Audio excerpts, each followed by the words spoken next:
ವಿಶೇಷವಾಗಿ ಇವತ್ತು ಮೈಸೂರಿನ ಹಿರಿಯ ರಾಜಕಾರಣಿಗಳು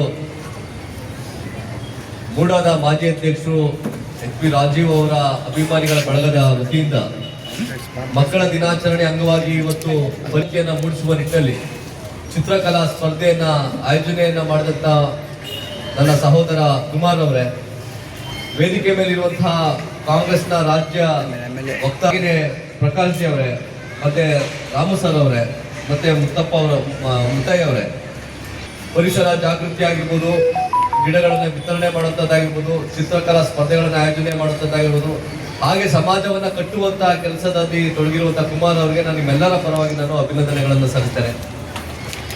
ಎರಡನೇದಾಗಿ, ಇವತ್ತು ಮಕ್ಕಳು ಯಾಕೆ ತುಂಬಾ ಮುಖ್ಯ ಆಗ್ತಾರೆ, ಮತ್ತೆ ಮಕ್ಕಳ ದಿನಾಚರಣೆಯನ್ನ ನಾವೆಲ್ಲರೂ ಯಾಕೆ ಗಂಭೀರವಾಗಿ ತಗೊಳ್ಬೇಕು ಅಂತೇಳಿ ಪತ್ರಕರ್ತನಾಗಿ ನನಗಾದ್ರೂ ಅನ್ಸಿರೋದು, ಮಕ್ಕಳು ಕುಟುಂಬದ ಕೇಂದ್ರ ಬಿಂದು. ಇಡೀ ಕುಟುಂಬ ಮಕ್ಕಳ ಮೇಲೆ ಕೇಂದ್ರೀಕೃತ ಆಗಿರ್ತದೆ. ಕುಟುಂಬಗಳೆಲ್ಲ ಸೇರಿದ್ರೆ ಒಂದು ಮನೆ ಆಗ್ತದೆ, ಮನೆಗಳೆಲ್ಲ ಸೇರಿದ್ರೆ ಒಂದು ಬಡಾವಣೆ ಆಗ್ತದೆ, ಬಡಾವಣೆಗಳೆಲ್ಲ ಸೇರಿದ್ರೆ ನಗರ ಆಗ್ತದೆ, ನಗರ ಅಲ್ಲ ಸೇರಿದ್ರೆ ಒಂದು ಸಮಾಜ ಆಗುತ್ತೆ, ಸಮಾಜ ಈ ದೇಶದ ಒಂದು ಅವಿಭಾಜ್ಯ ಅಂಗ ಆಗ್ತದೆ.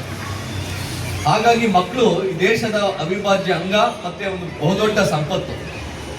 ಹಾಗಾಗಿ ಮಕ್ಕಳನ್ನ ನಾವು ಹೇಗೆ ಬೆಳೆಸ್ತೀವಿ ಅನ್ನೋದು ಮುಂದೆ ದೇಶವನ್ನ ಹೇಗೆ ಕಟ್ತೀವಿ ಅನ್ನೋದ್ರ ಮೇಲೆ ನಿಂತಿರ್ತದೆ. ನಾನು ಮೊನ್ನೆ ಒಂದು ಕಾರ್ಯಕ್ರಮದಲ್ಲಿ ಮಾತಾಡ್ತಾ ಹೇಳಿದೆ, ಮಕ್ಕಳ ದಿನಾಚರಣೆಯಲ್ಲಿ ಮಕ್ಕಳಿಗೆ ನಾವು ನೀತಿ ಪಾಠ ಹೇಳೋಂಥದ್ದು ಏನಿಲ್ಲ. ಮಕ್ಕಳು ಏನೂ ತಪ್ಪು ಮಾಡ್ತಾ ಇಲ್ಲ, ಮಕ್ಕಳಿಂದ ಯಾವ ತಪ್ಪುಗಳು ಕೂಡ ನಡೀತಾ ಇಲ್ಲ.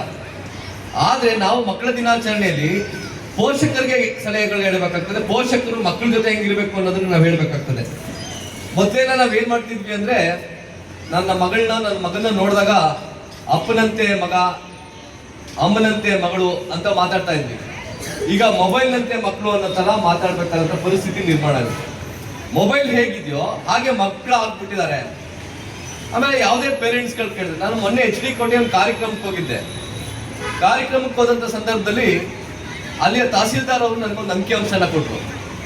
ಸರ್ಕಾರ ಮತ್ತೆ ಖಾಸಗಿ ಸಂಸ್ಥೆಗಳು ನಡೆಸಿದಂಥ ಹಾಸ್ಟೆಲ್ಗಳಲ್ಲಿ ಮಕ್ಕಳುಗಳು ಎಷ್ಟಿದಾರಲ್ಲ, ಆ ಮಕ್ಕಳನ್ನೆಲ್ಲ ಸರ್ವೆ ಮಾಡಿದಾಗ 80% ಮಕ್ಕಳನ್ನ ಮೊಬೈಲ್ ಅಡಿಕ್ಟ್ ಆಗಿದ್ದಾರೆ ಅನ್ನೋ ಕಾರಣಕ್ಕಾಗಿ ಮೊಬೈಲ್ ಬಿಡಿಸ್ಬೇಕು ಅಂತಾನೆ ಹಾಸ್ಟೆಲ್ಗಳಿಗೆ ಪೇರೆಂಟ್ಸ್ಗಳು ಸೇರಿಸಿದಂತೆ. ಮೊಬೈಲ್ನಿಂದ ಮಕ್ಕಳನ್ನ ಅಡಿಕ್ಷನ್ ಬಿಡಿಸೋಕ್ಕೋಸ್ಕರ ಹಾಸ್ಟೆಲ್ಗೆ ಸೇರಿಸಿದ್ವಿ ಅನ್ನೋದನ್ನ ಸರ್ವೆ ಮೂಲಕ 80% ಜನ ಮಕ್ಕಳು ಪೇರೆಂಟ್ಸ್ ಹೇಳಿದಂತೆ ಅದನ್ನ ತಹಸೀಲ್ದಾರ್ ಸರ್ವೆ ಮಾಡ್ಬಿಡ್ತಾರೆ. ಅಂದ್ರೆ ತಂದೆ ತಾಯಿಗಳಿಗೆ ಮಕ್ಕಳನ್ನ ನಿರ್ವಹಣೆ ಮಾಡೋದು ಎಷ್ಟು ಕಷ್ಟ ಆಗಿದೆಯೋ, ಮಕ್ಕಳನ್ನ ಸಾಕಿ ಸಲುವಿ ಅವ್ರಿಗೆ ಎಜುಕೇಶನ್ ಕೊಟ್ಟು ಅವ್ರಿಗೆ ಉತ್ತಮ ಸವಲತ್ತುಗಳನ್ನ ಕೊಡೋದು ಎಷ್ಟು ಚಾಲೆಂಜ್ ಆಗಿದೆಯೋ, ಸವಾಲಾಗಿದೆಯೋ, ಹಾಗೆ ಆ ಮಕ್ಕಳನ್ನ ಮೊಬೈಲ್ನಿಂದ ದೂರ ಇಟ್ಟು ಸಾಕೋದು ಕೂಡ ಅದಕ್ಕಂತೂ 2ರಷ್ಟು ದೊಡ್ಡ ಕಷ್ಟ ಸಾಧ್ಯ ಆಗಿದೆ.